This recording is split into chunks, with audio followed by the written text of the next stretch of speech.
Uniqueness of a horny toad, if you've never fished it, it's a buzz toad, but it's got a very subtle buzz to it. You know, the tails on it, you know, you got the little the buzz tails on it, but it's just like blip, blip, blip, blip, blip, blip. It's very subtle.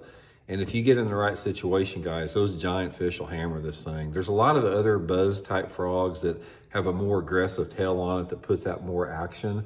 But the horny toad, the thing that makes it unique is it's very subtle for a topwater, and that's very appealing to the bigger fish. So I want to talk about how I rig it and, you know, the type of tackle, and then I want to talk about the different scenarios where this thing works very good. Okay, now first of all, a lot of people, they rig a horny toad like this. They use an EWG hook, and they just come in like this with it, and rig it up here, come all the way through, and fish it like that. Now, you don't want to fish it like this unless you absolutely have to. If you're fishing thick vegetation, you got to fish it like this weedless, but I'm going to show you a better way to hook it, to get more hookups on it. You're going to lose a lot of fish like this. You got, one of the reasons, you've got a lot of plastic here. It's a fairly hard plastic, and I don't know, I just lose a lot of fish when I rig it with an EWG hook.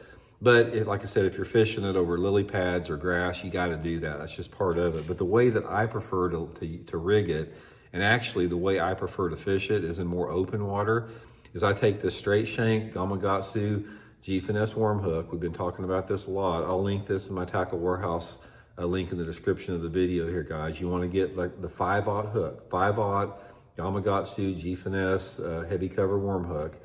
And then what I do with it is I'm gonna come through the bottom side of it. Doesn't really matter, I just like to come through the bottom side. And I'll explain to you why it doesn't matter. Come all the way down to where the tail splits down there. And then you're gonna come out and you're gonna have the hook exposed completely.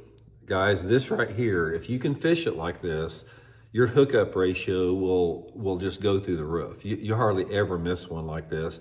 Sometimes I'll even put a little small trailer hook on it, which even, you know, gives you better odds with it. But this is how you want to fish it if you can.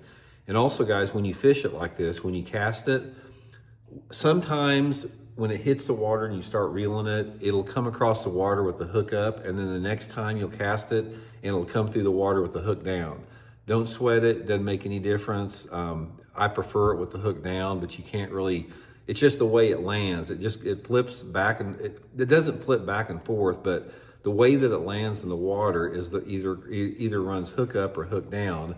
Nevertheless, they're both the same. It doesn't hurt the action any. So here's what I want to talk about as far as where I fish this thing, as far as rigging it like this.